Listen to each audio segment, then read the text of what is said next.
que habrán de seguir engrandeciendo a nuestro instituto político gremial. La historia que ha de narrarse en este evento es la historia viva de un sindicato en lucha a 40 años de existencia. Los actores de la historia están reunidos en este recinto.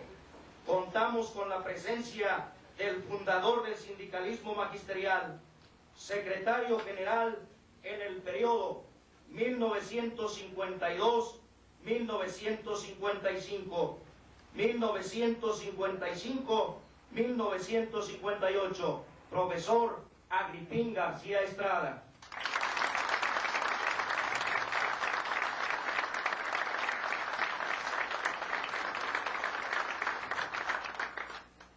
Secretario general en el periodo 1964-1967, profesor Ignacio Torres Olascuaga.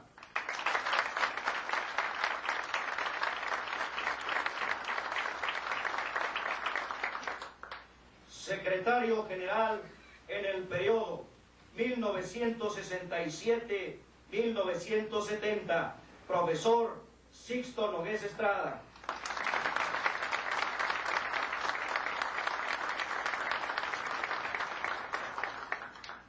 Secretario general en el periodo 1970-1973, profesor Miguel Portilla Saldaña.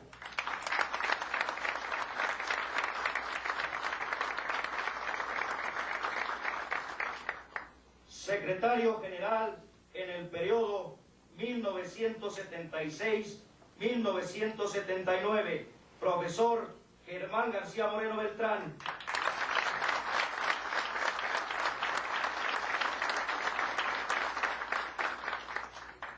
Secretario general en el periodo 1979-1982, profesor Lauro Rendón Castrejón.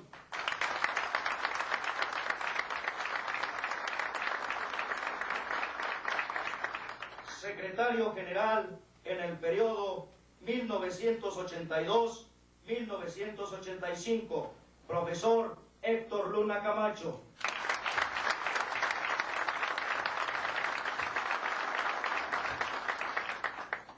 Secretario general en el periodo 1985-1988, profesor Mario Domínguez Flores.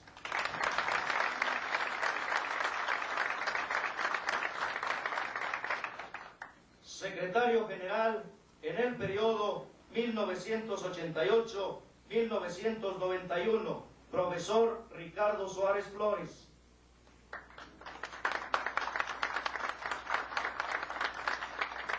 Y la actual dirigencia representada por el profesor Marco Antonio Mejía González.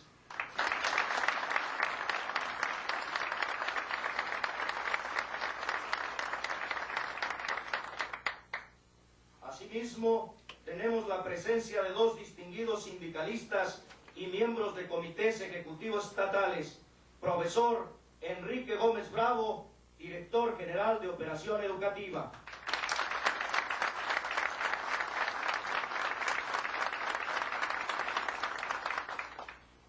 Profesor Ranulfo Vivero Castañeda, director general de Desarrollo Educativo.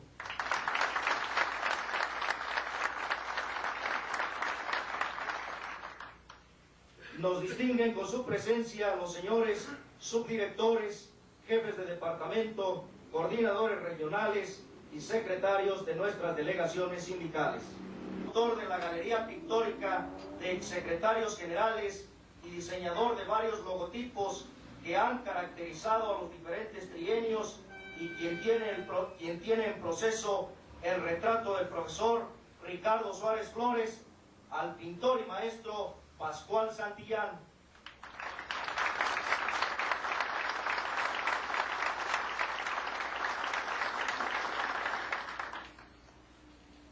Antes de dar inicio a esta jornada de trabajo, pedimos a todos los presentes sean tan amables en ponerse de pie.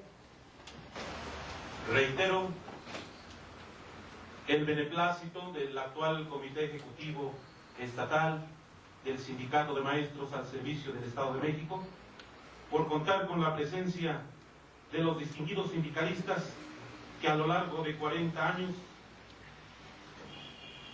dirigiendo los destinos de nuestra organización gremial, han hecho posible la magnificencia, el gran sindicato que nos ampara a todo el magisterio del Estado de México.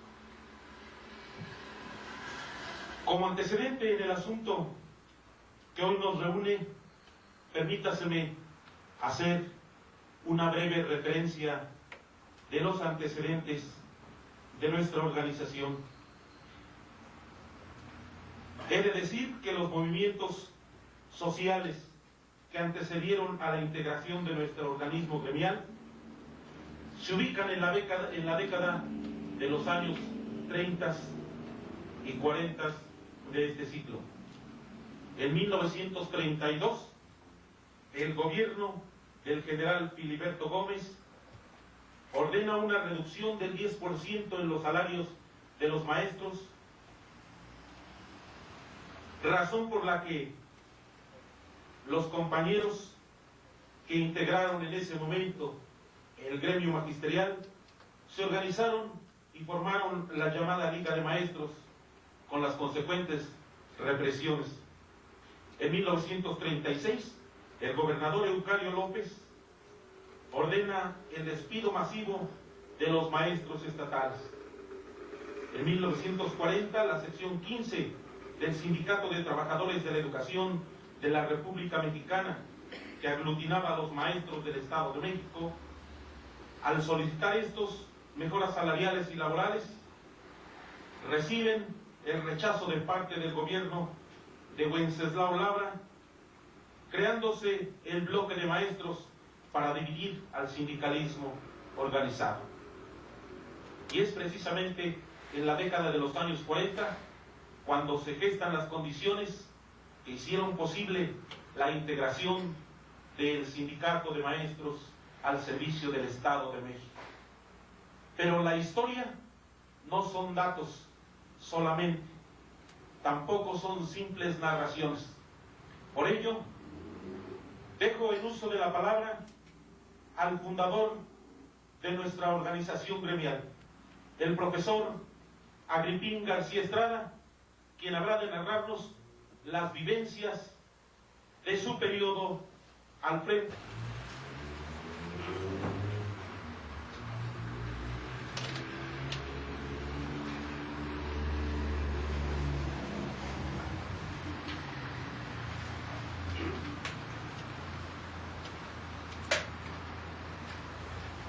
Yo siento una gran responsabilidad por el carácter de realmente iniciador de un movimiento que obviamente tiene sus explicaciones, sus raíces, y donde la culminación de los hechos que se dieron pues tiene también una explicación que es digna de analizarse. Siento que mi participación debe ser liga entre el pasado y el presente. El pasado, que viene remoto desde la Revolución Mexicana hasta darse la famosa huelga de 1940, que para mí es el principio de la etapa moderna, ya que de 40 a 52 se produjeron acontecimientos que pueden ser considerados como las raíces directas del Sindicato de Maestros al servicio del Estado.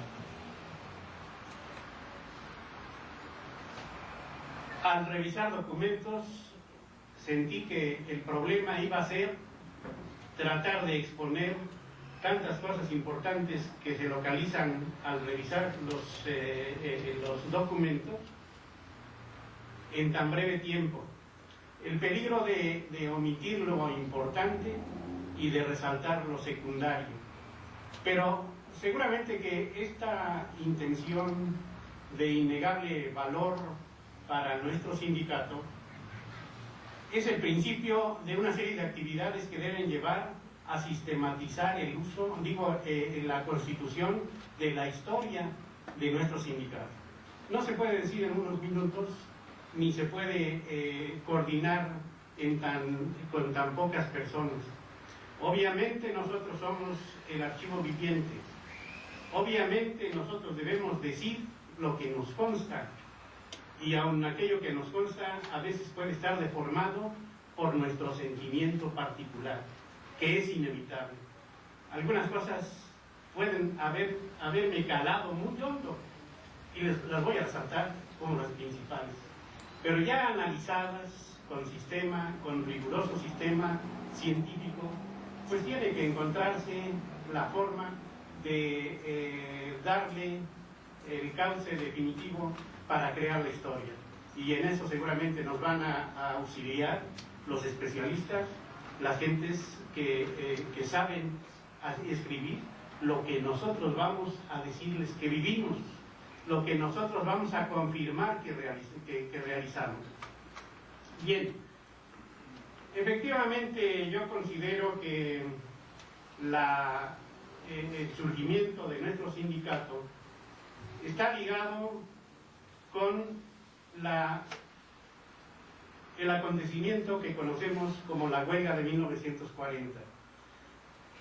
Para llegar a esa etapa hay que saber que acontecían en el país varias cosas importantes ligadas con todo el país, con el gobierno de la República, con la terminación de la etapa cardenista que se había iniciado, recuerdan ustedes, al desplazarse el maximato, y el principio de la etapa revisionista de Ávila Camacho y Miguel Alemán, que estaban dando virajes de 180 grados para tratar de desarmar lo que Lázaro Cárdenas había logrado hacer en 6 años, que habían acumulado tantas cosas tan importantes como la entrega de la tierra a los campesinos, como la expropiación de las compañías petroleras,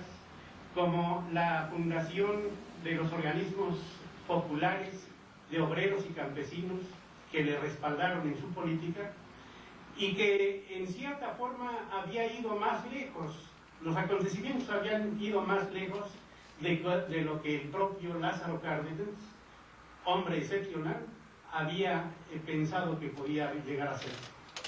En 1940 se estaba dando el momento de transición. El gobierno de la República ya estaba en manos de Ávila Camacho.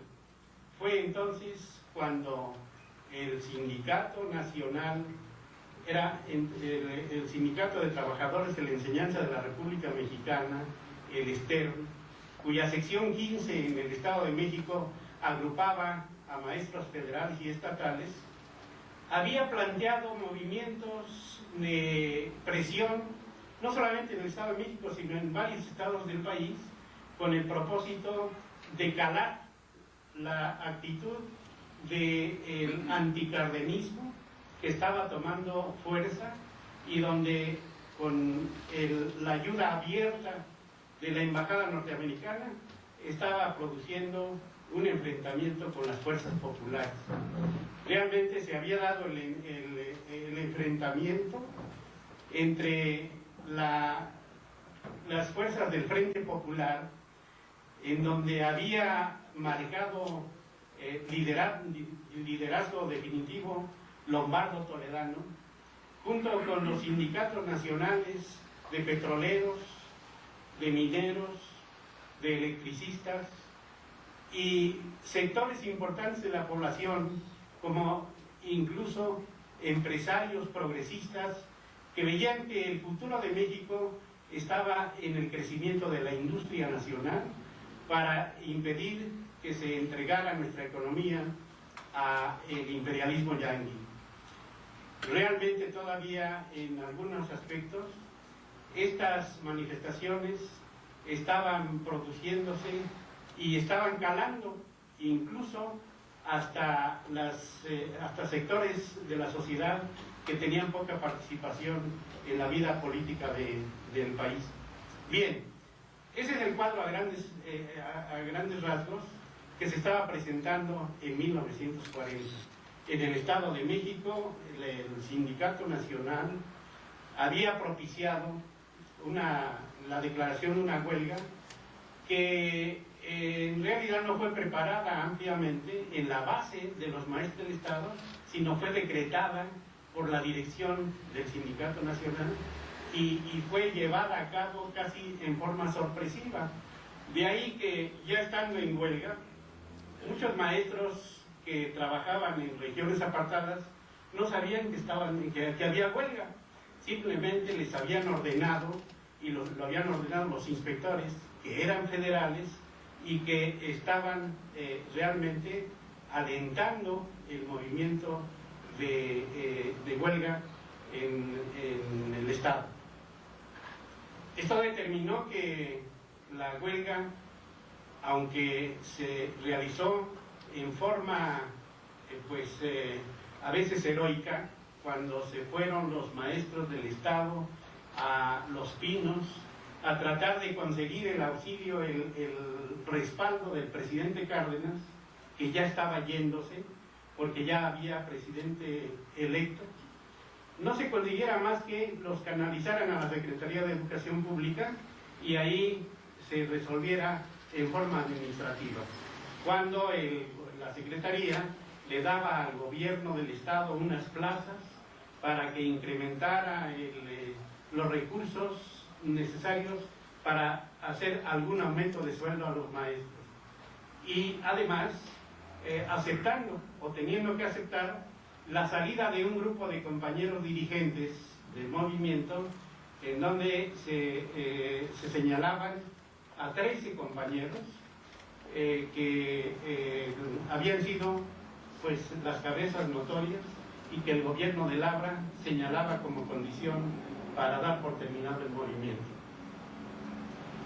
Fue esto lo que posteriormente dio origen a una etapa de transición. La huelga de 1940 se había realmente perdido por cuanto que los maestros habían ganado muy poco en sus aspiraciones. Sin embargo, se había establecido una escisión. Los maestros que no habían aceptado la huelga habían formado un bloque de delegaciones que se entregaron a la tarea de respaldar al gobierno, al gobernador Labra, y habían con ello establecido la dirección de una parte del magisterio, y la otra, la que procedía de los dirigentes del movimiento de 40, que le llamamos la fracción revolucionaria del sindicato en nuestro estado. En 1943 se hizo un congreso para que el bloque de delegaciones se diera la participación a la nueva corriente que se había creado con dirigentes estatales que encabezaba como principal el profesor Adolfo Ramírez Fragoso. Ahí se forma la unidad magisterial, que prácticamente es el organismo antecesor directo de nuestro sindicato.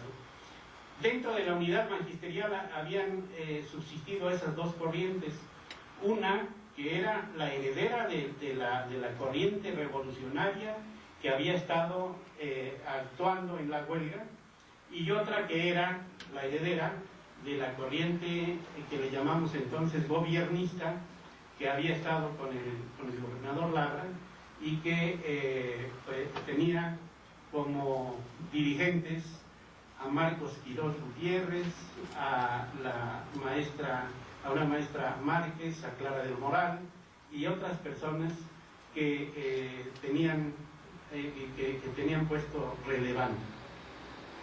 Bien, esto inició una etapa en la que la unidad magisterial en manos era secretario general el profesor Adolfo Ramírez Fragoso, tuviera una situación que se produjo al llegar don Isidro Fabela al gobierno del Estado. Recuerdan ustedes que en 1942 el gobierno anterior había sido el de Zárate Albarrán, que había terminado trágicamente con su muerte en el Centro Charro, y esto determinó la intervención del gobierno federal, que envió a don Isidro Fabela como la propuesta para gobernar al Estado. Al llegar don Isidro Fabela le urgía tomar los mandos, tomar los hilos y deshacerse de todo lo que significara representación del régimen anterior. Con ello encontró fácil que para la Dirección de Educación Pública podían utilizarse a quien era el dirigente de la Organización Sindical de los Maestros. Y así fue nombrado Ramírez Fragoso director de Educación Pública, pero cometió el error de pretender llevar los dos puestos, el de director de Educación Pública y el de secretario general de la unidad magisterial. Esto inmediatamente produjo el movimiento interno dentro de la unidad magisterial que encabezó Manuel Hinojosa Giles, Rodolfo Sánchez García, Faustino Arciniega Morales, Carrasco y otros compañeros que formaban el comité, parte del comité ejecutivo de la unidad magisterial. En 1944 se hace un congreso donde estas dos tendencias chocan definitivamente, ya que había surgido la corriente que se oponía a que la Dirección de Educación Pública estuviera metiendo las manos en el manejo de los asuntos sindicales de los maestros. Y entonces la delegación de Toluca Urbana, así se llamaba entonces, que era la delegación más numerosa, prácticamente hacíamos el 50% de los maestros del Estado, eran alrededor de 1.500, y en la ciudad de Toluca teníamos cerca de 800, de tal manera que éramos más de la mitad. Esto determinó que al llegar al Congreso de 1945, la delegación de Toluca, de la unidad magisterial, llevara la bandera de su inconformidad en contra del movimiento gobiernista sobre el sindicato. Y tuvimos un congreso memorable que alguna vez ha de escribirse porque es una lección viva de la participación de los compañeros que habían sido motivados a tal grado de que en un momento dado, un congreso que se realizaba más o menos normalmente, se había dividido, se había roto, y habíamos salido parte de los congresistas a instalarnos en las oficinas de la CTM local, en donde pretendimos continuar el congreso.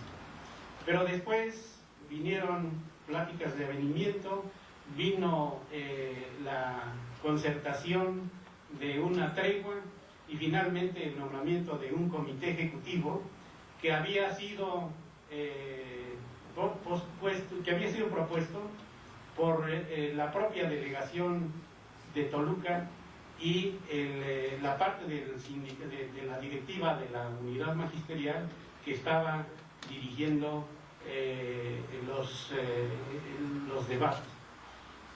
En ese congreso se nombró como secretario general a Herminio González Robles y a compañeros de la misma corriente nuestra, pero fue esto aproximadamente en abril o mayo de 1945. Para principios de agosto del mismo año, Herminio González Robles era cesado como director de educación, como director de la escuela secundaria número 1, y yo, o el que habla, cesado también como secretario de la propia escuela secundaria número 1. Nada más que, además, éramos Herminio González Robles, el secretario general de la Unidad Magisterial del Estado de México, yo, el secretario general de la Delegación de Toluca Urbana, y además secretario de Acción Juvenil del partido del PRI en el Estado. Esto originó un lapso que va de 1945 a 1952, en que la unidad magisterial se vio realmente agredida, prácticamente deshecha por la Dirección de Educación Pública. En ese lapso, la Dirección de Educación Pública estaba realizando los congresos de la unidad magisterial, nombraba a los delegados, los citaba con oficio y los acreditaba y se encerraban en algún lugar porque temían que los maestros de Toluca los fuéramos a correr. Y no estaban lejos porque en algunas ocasiones lo intentamos, pero no pudimos. Esto determinó que la delegación de Toluca emitiera un documento, una proclama que hicimos circular. Tengo lo que podría ser el único ejemplar vivo de una proclama que dice: al magisterio, a la opinión pública. Los maestros al servicio del Estado, que constituimos la delegación de Toluca Urbana de la Unidad Magisterial del Estado de México, en vista de la situación ilegal que han creado algunos elementos, celebrando un consejo espurio de nuestra organización, declaramos que, primero, negamos toda autoridad al grupo de personas que, autodesignándose delegados, celebraron un consejo que nunca fue convocado de acuerdo con nuestras normas sindicales. Segundo, consecuentemente, desconocemos cualquier acuerdo que pudieran haber surgido en la mencionada reunión. Y tercero, entre tanto se vuelve a la legalidad y se normaliza esta situación, la delegación de Toluca Urbana deja en suspenso sus relaciones con el organismo directivo de la Unidad Magisterial del Estado de México. Diciembre de 1946, lo firman el secretario general, profesora Agripín García Estrada, secretario de organización, profesora Elisa Estrada Hernández, secretaria de Trabajo y Conflictos, profesora Delfina Badillo Santoyo, secretaria de Finanzas, profesora Mercedes López Gómez Tagle, secretario de Prensa, profesor Manuel Hinojosa Giles.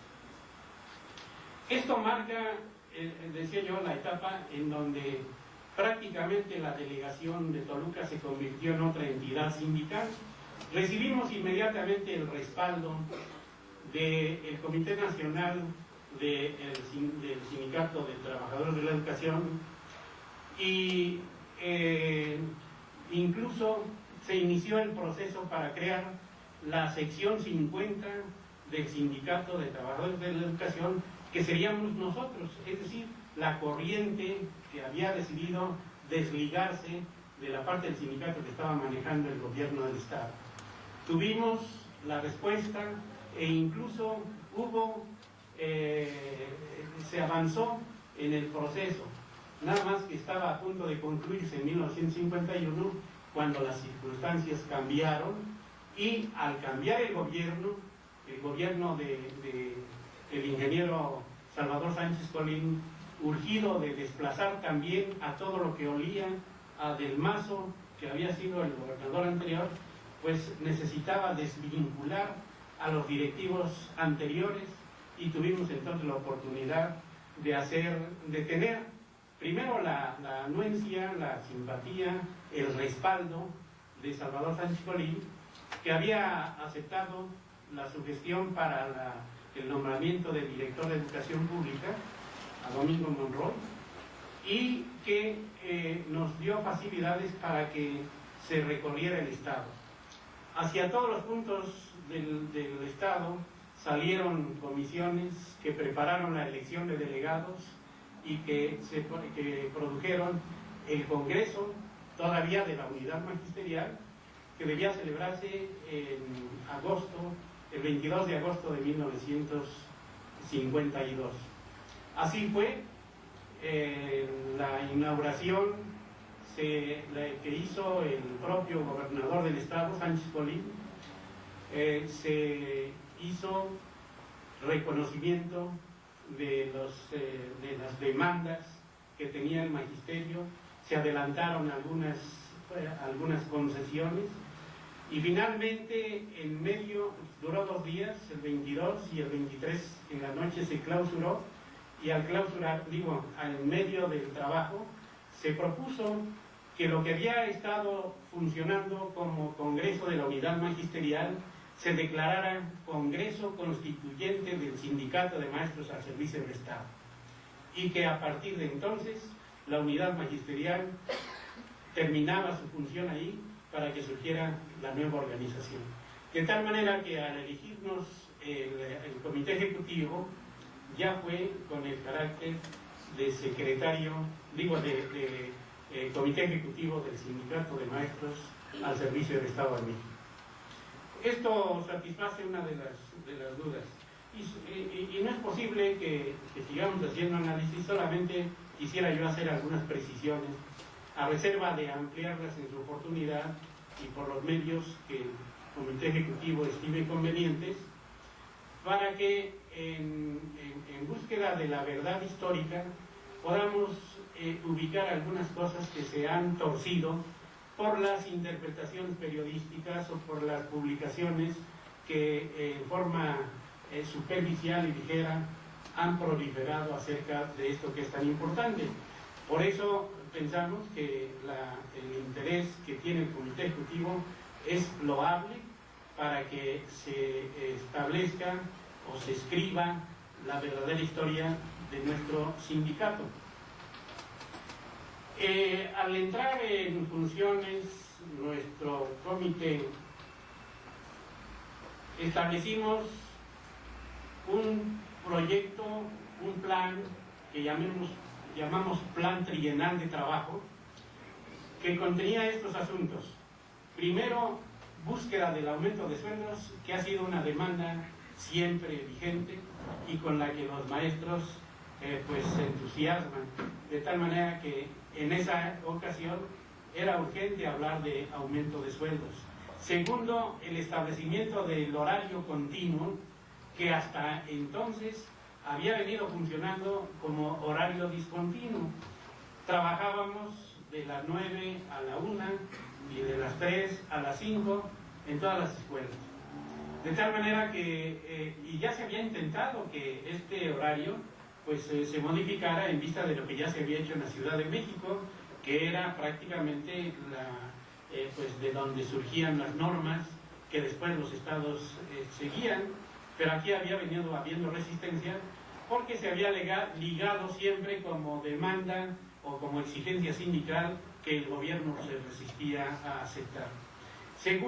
Tercero, el establecimiento de un reglamento de escalafón que terminara con la situación caótica, injusta, que tenían los maestros al estar sujetos a veces al capricho de los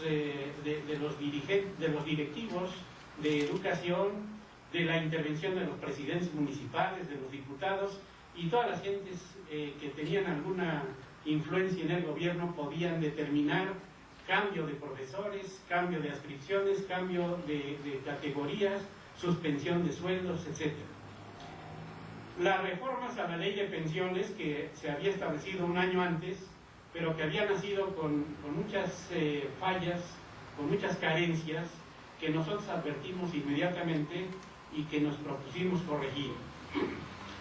Y quinto, el establecimiento del servicio médico y de medicinas para los maestros, que había venido siendo una demanda muy sentida de parte del magisterio. Estos 5 puntos que establecimos en el plan trienal fueron cumplidos al 100%. Y al rendir el informe que hicimos en octubre de 1955, tuvimos la satisfacción de decirlo así, de que esto determinaba el establecimiento de los cimientos sólidos del sindicato. Los maestros empezaron a ver que el trabajo sindical sí era la solución de sus necesidades, sí era el camino para buscar la superación profesional y económica de los maestros. Y esto seguramente fue lo que determinó que nos reeligieran para el periodo siguiente de 55 a 58. Bien, una cosa que no se ha ubicado bien está relacionada con el establecimiento, primero, la nivelación de sueldos entre los maestros del Estado y los federales. La informamos como realización del sindicato en 1956. Logramos que el gobierno del Estado aumentara los sueldos para nivelarlos a los que entonces superiores percibían los maestros federales. En 1957 el gobierno había llegado al gobierno el doctor Gustavo Vaz y habíamos conseguido que nos diera una muestra de su simpatía al magisterio. Y le habíamos pedido que como buena muestra nos diera un aguinaldo que fuera el presente que llegara a las manos de todos los maestros. Lo conseguimos. En 1957, cerca de diciembre o en el mes de diciembre, el gobierno nos entregó una cantidad determinada que hicimos llegar a todos los profesores. Urgentemente llamamos a los representantes de las delegaciones, les entregamos la cantidad a la que equivalía su adscripción y de esa manera se estableció una conquista.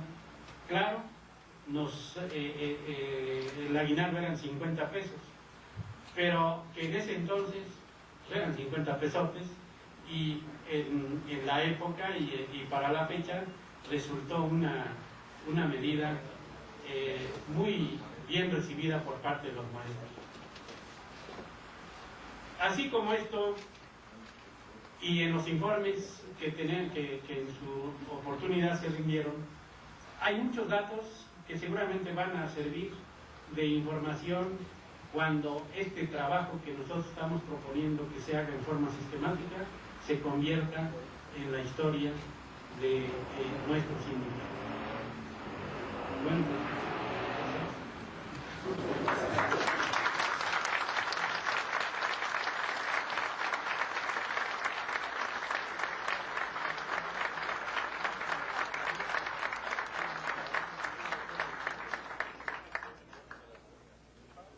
después de los interesantes